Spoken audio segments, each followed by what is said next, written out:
भविष्यावर बोलू काही या कार्यक्रमात संपदा सगळ्यांचं मनापासून स्वागत करते आणि शरदजी उपाध्ये उपस्थित आहेत त्यांचंही मनापासून स्वागत करते। ग्रहांची दृष्टी याविषयी आपण अभ्यास करतोय, तुम्ही रोज आम्हाला भेटताच, पण या ग्रहांच्या दृष्टीमध्ये विशेष दृष्टीचा सुद्धा अभ्यास करून झाल्यावर पुन्हा आपण पापग्रहांकडे येणार आहोत। हे पापग्रह किंवा अशुभ ग्रह यांची जी दृष्टी आहे, मग ज्यांना अगदी विशेष दृष्टी नाही असे सुद्धा,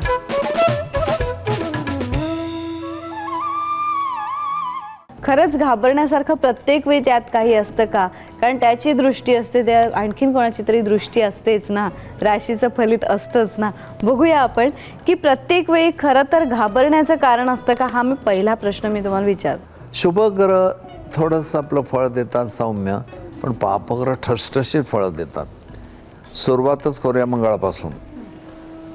इथलंच उदाहरण घ्या, मंगळ प्रथमात आहे। आता प्रथमात तो काय करतो आपला आज विषय नाही, दृष्टी हा विषय आहे। स्थानात कुठल्या आहे त्याचं ते काय करतो आपण पाहिलं, तुला लक्षात येईल पटकन। पहिली दृष्टी चौथी मंगळाची, 1 2 3 4, मंगळ चौथ्या दृष्टीने चतुर्थावर बघतोय। आता मंगळ प्रथम स्थानी आहे ना, आता माझी शिष्या याच्या दृष्टी सांगणार आहे। मंगळाची चौथी दृष्टी ही चतुर्थ स्थानावर पडते। आता म्हणताना कसं म्हणशील तू, प्रथम स्थानांतील कन्येच्या मंगळाची चौथी दृष्टी चतुर्थ स्थानांतील धनुराशीच्या गुरुवर आहे। पहिला भाव मग राशी मग ग्रह। प्रथम स्थानांतील कन्या राशीतल्या मंगळाची चौथी दृष्टी चतुर्थ स्थानांतील धनुराशीच्या गुरुवर आहे। ज्याची दृष्टी आहे त्याला राशीचं चिलखत कसं आहे, कन्येचं आहे। कुठे तो प्रथमात, बघतोय कुठे चतुर्थावर, तिथे कोण आहे धनुराशी, त्यात गुरु। मग आता आमच्या लक्षात येईल, हा मंगळ चौथ्या स्थानावर बघतो हे मुळात चांगलं नाही। घर हा शांततेचा विषय, गडबडीचा नाही, भांडाभांडीचा नाही। मग मंगळाची चौथी दृष्टी तिथे पडली, घरात अशांतता, आम्ही थकून बागून ज्या घरात येणार त्या घरात स्मशान शांतता नको आम्हाला, पण शांतता पाहिजे, म्हणजे प्रसन्नता पाहिजे। आईच्या स्वभावासंबंधी जसा त्रास होण्याचा संभव आहे, तर वास्तूत अशांततेबद्दलही संभव आहे। आणि आमच्या राहत्या घरासंबंधी कटकटी, तोच मंगळ सातव्या दृष्टीने इकडे बघतोय। बा मंगळा, तू पराक्रमावर बघ, कर्मावर बघ, तू नाजूक गोष्टी नका बिघडवतोस। तसं घरामध्ये अशांतता आहे, त्याला कारण पत्नी पण असू शकते किंवा पती। आणि मग आल्या आल्या तिचं कटकटी सांगायला, मी तुम्हाला आधीच सांगते, एक तर सासूबाईंना जायला सांगा, नाही तर मी निघाले आणि मी कधी परत येणार नाही। तो मंगळवाला तो पैसे काढून देईल, परत येणार नाहीच ना कधी, हे पैसे भाड्याचे ती मोजून बघेल आणि म्हणेल परतीचे कोण देणार, पुन्हा प्रॉब्लेम सुरू होईल। म्हणजे पत्नीपासून पण हा त्रास होणार। आणि तो मंगळ 8व्या स्थानावर बघतोय। प्रथम स्थानांतील कन्या राशीचा मंगळ 7व्या दृष्टीने सप्तमांतील मीनेच्या शनीवर बघतोय, पण 8व्या दृष्टीने अष्टमातल्या मेष राशीवर बघतोय। अष्टम स्थान पुन्हा मृत्यू स्थान। आजारी पडल्याबरोबर मृत्यू भय होईल का नाही, मृत्यू एकदाच येतो, पण भय किती वेळा वाटतं माणसाला, ते एक प्रॉब्लेम होईल। आणि जसं बायकोचा त्रास आहे तसा सासूरवाडीचा पण होईल। आणि तिचे आईवडील कदाचित म्हणतील, जावई बा फार विश्वासाने आम्ही मुलगी दिली आहे तुमच्या घरी, पण माझी मुलगी कम्फर्टेबल नाही आहे, आम्ही काय कमी केलं आहे तुम्हाला, सगळं दिलं ना, हुंडा दिला, अमुक काय, आता हुंडा नाही हल्ली, मानपान तर आम्ही केले ना सगळ्यांचे, मग माझ्या मुलीला घरात स्वास्थ्य का नाही। सगळ्या नाजूक भागात एक मंगळ आग लावे होईल का नाही, मी शब्द हा वापरला, ग्रहांच्या बाबतीत मला म्हणायचं नाही, पण आग लावे आडनावाची माणसं आहेत ते तुला माहिती आहे। तर तसं हे तिन्ही नाजूक स्थानं बिघडतील। हर्षल हा सुद्धा पापग्रह आहे, बरोबर ना? मग त्याच्या दृष्टीचे काय परिणाम, आपण एक उदाहरण घेऊया। आपण काय करू, चतुर्थातच हर्षल घेऊ। बर, सगळ्यात हर्षलाला ही मंगळ हर्षलाला ही स्थान आवडत नाहीत। ज्या हर्षलाने रणांगण गाजवायचं तो हर्षल तर इथे येऊन बसला, याचा अर्थ कर्ण म्हणा, दुर्योधन म्हणा, कोणीतरी घोडे बिडे घेऊन घरातच बसले, घरातल्या घरात फुरफुर, तर कसं होईल, तसं हर्षलाचं होईल। घरादाराच्या शांतीचा नाश, केवढी भांडणं घरात चालतात, आरडाओरडा, मारामाऱ्या, काय काय शिव्या, नव्याने आपल्याला शब्दांची भर पडते, इतक्या शिव्या. तो हर्षल, त्याला एकमेव सात्वी दृष्टी आहे. दशमस्थानावर बघणार. आपल्या धंद्यामध्ये इतके काही वाईट अनुभव पार्टनरकडून किंवा असे येऊ शकतील, धंदा उद्ध्वस्त होणं, छोटं मोठं नुकसान प्रत्येक धंद्यात होत असतं. पण आपण जे ऐकतो ना, कंप्लीट मिल लागली, सबंध वाडा भस्मसात झाला, हे शब्द हर्षलाचे असतात. पण हर्षल दशमावर बघतोय तो, अशा जे पेपरमध्ये बातम्या असतात, वडिलांनी मुलाचा खून केला, मुलाने वडिलांचा खून केला, एवढी तीव्रता हर्षलाशिवाय येत नाही. असे वडिलांचे आणि मुलांचे सुद्धा खूप प्रॉब्लेम होतात. पक्ष दोन वेगळे वेगळे असतात, त्यांच्यामुळे सुद्धा प्रॉब्लेम होतात. हर्षल जिथे बघेल तिथे अगदी करेक्ट शब्दांचे गदारोळ करेल. गुडघ्याचा त्रास असणाऱ्या लोकांना इथे इंजेक्शन देतात ना, किंवा तळपायाच्या हाडात वगैरे, तर डॉक्टर हा शब्द वापरतात, गदारोळ केला पेशंटने, कारण ते भयानकच असतो प्रकार तो. तसं हर्षलने ठेकऱ्या उद्ध्वस्त करणे. हर्षलामुळे अपघात झाला आणि माणूस वाचलाय क्वचित. हर्षल म्हणजे गेलाच, ते किती पीसेस होतील बॉडीचे सांगता येत नाही. आता तो युवा वगैरे असेल तर सप्तमातच हर्षल आहे, विवाहच होत नाही आहे, आणि त्यात तो प्रथमावर बघतोय. स्वभाव इतका चमत्कारिक, तरेवाईक, विक्षिप्त, हुरवणारी लहरी आहे की लग्नच होत नाही. माहिती काढली की ह्याच्याशी करू नका, फार वाईट अनुभव येतात त्याचे, फार स्वभाव विचित्र आहे माणसाचा, अनप्रेडिक्टेबल, अशीच माहिती मिळते. द्वितीयात असेल हर्षल, मृत्यूस्थानावर बघायला लागला की जिथे कुठे वाईट अपघात होणार तिथे खेचलाच जाणार. आणि क्वचित प्लेनचे ॲक्सिडेंट असे अंतराळामध्ये होत नाही, टेक ऑफला लँडिंगला होती, पण अंतराळामध्ये विमानाच्या ठेकऱ्या झाल्या आणि अटलांटिक समुद्रात ते सगळं पडलं. किंवा आपण जे अमेरिकेला पाहिलं, या लोकांनी अपघात कसे घडवून आणले, एवढ्या स्पीडचं विमान आदळवलं टॉवरवर, हे हर्षलाचं फळ आहे. मग हर्षलाने नाजूक स्थानावर बघितलं की ज्या आशेने माणूस जगतो, आपलं घर, आपली पत्नी, आपली आई, तेच नाहीसं होतं. बाहेरच्या घरावर पाहिलं दशमस्थान, नोकरीचं स्थान वगैरे, तर तिथे त्रास. मग तू विचारशील की ह्याला उपाय काय, अलेक्झांड्रा वापरावा का? अलेक्झांड्रा फक्त विवाहस्थानात हर्षल असून लग्न होत नसेल तरच वापरतात, दृष्टीचे परिणाम टाळण्यासाठी नाही. बर. त्याच्यानंतर आणखी एक ग्रह तुला आठवत असेल असा आहे ज्याला विषय दृष्टी नाही, केतू. केतू. केतू म्हटल्यानंतर काय, घरातला कोपरा केतू चमलाखाली येतो. म्हणून वडीलधारी माणसं सांगतात, केर कोपऱ्यात लावू नका, असे शब्द तो ऐकले. तिन्ही संजेला केर काढायचा नाही, काढला तर कोपऱ्यात साठवून ठेवायचा नाही, आणि इन्व्हेरिबली लोकांना सवय ते कोपऱ्यात टाकून द्यायचं. तो कोपरा म्हणजे केतू, आणि त्या कोपऱ्याच्या आश्रयाने अशुभ शक्ती राहतात.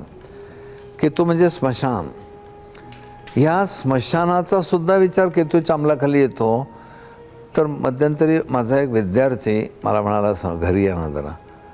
तर मी म्हटलं कुठे, कसं यायचं पत्ता? तर एक्झॅक्टली सांगतो, माझ्या बाल्कनीत उभं राहिलं की प्रेतं जळताना दिसतात, हा पत्ता सांगितला त्याने मला.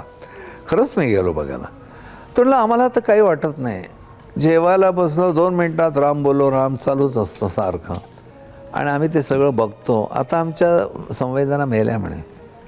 म्हटलं असं नाही, परके लोक जातात म्हणून तुला असं वाटतं, जवळपासचा किंवा घरातला कोण गेला ते भावना राहणार नाही तुझी.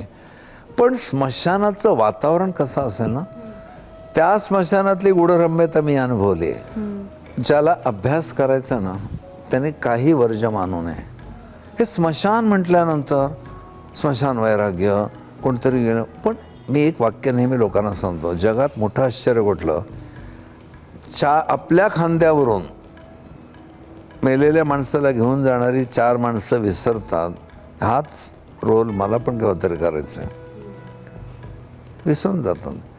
तर ज्यावेळेला पार्कवे नावाचं एक हॉटेल त्या स्मशानभूमीचे, हिंदू स्मशानभूमी दादरची, त्याच्या बाजूला होतं. ते स्मशानाच्या बाजूचं हॉटेल म्हणून कधी कधी अशी फार गर्दी नसायची, पण मी जाऊन बसायचो.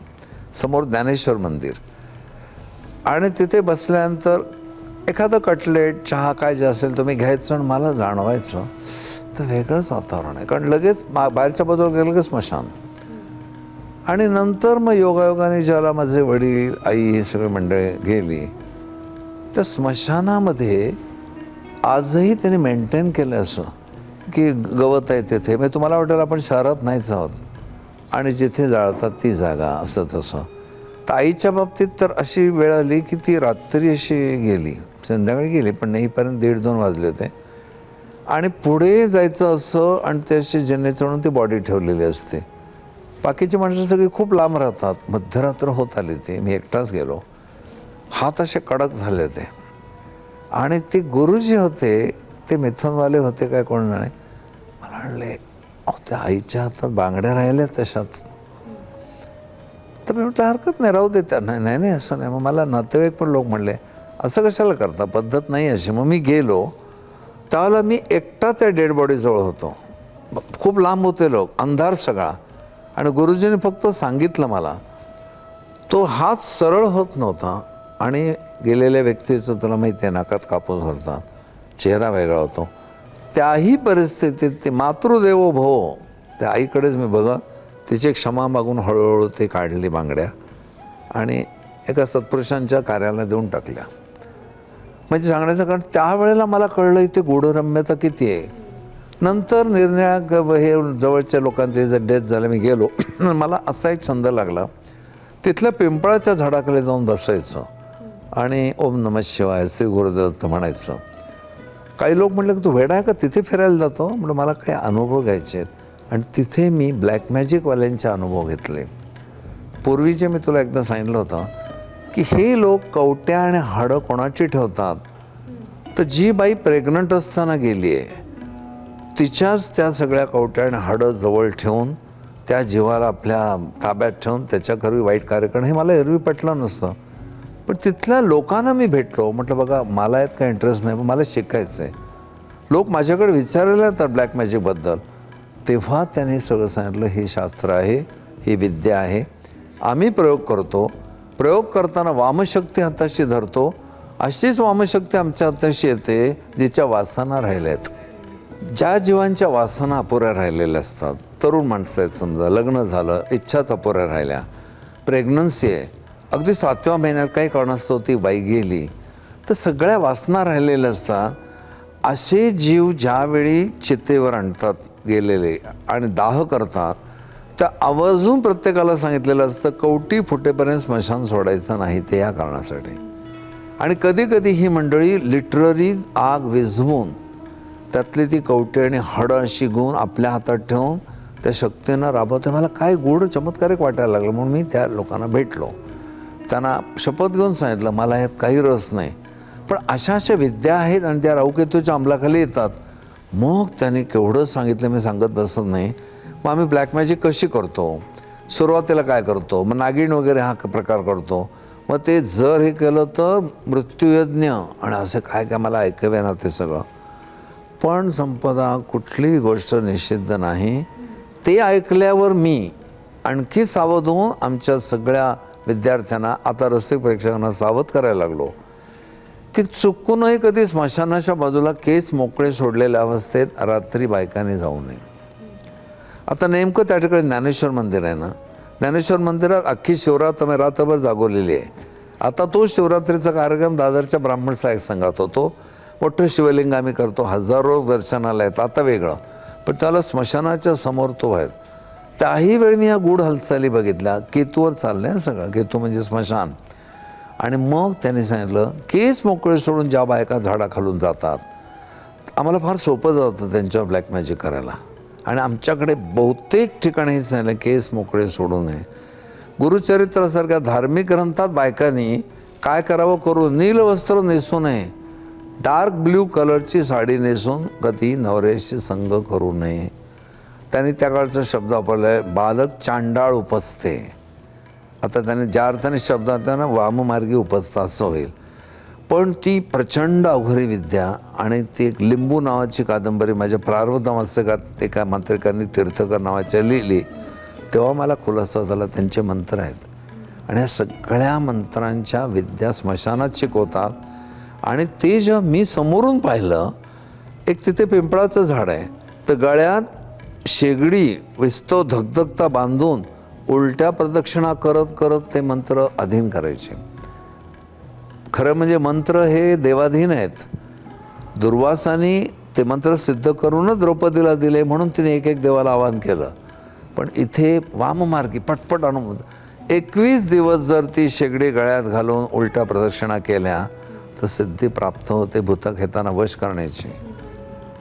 पण मी हे ते सगळं अशुद्ध ठिकाणी गेलो आणि मग पुढे एक पद मी ऐकलं.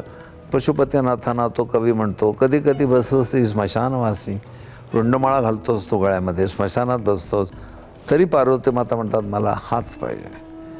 ते मग उदात्तपणे मी लोकांसमोर सांगायला लागलो. पण त्या निमित्ताने राहू केतू ह्या सगळ्या ग्रहांबद्दल बोलताना आता आम्ही सावध करतोय. स्मशानात कधी जाण्याच्या वेळेला लगेच येऊन स्नान करणे, गायत्री म्हणणे, बायकांनी फार आत जायचं नाही, दाह चाललंय तिकडे बायकांनी जायचं नसतं वगैरे वगैरे. आता लोक सावध व्हायला लागले. आज ग्रहांची दृष्टी, आपण पापग्रहांची दृष्टी इथे संपवतोय. नमस्कार. गुरुदेव दत्त.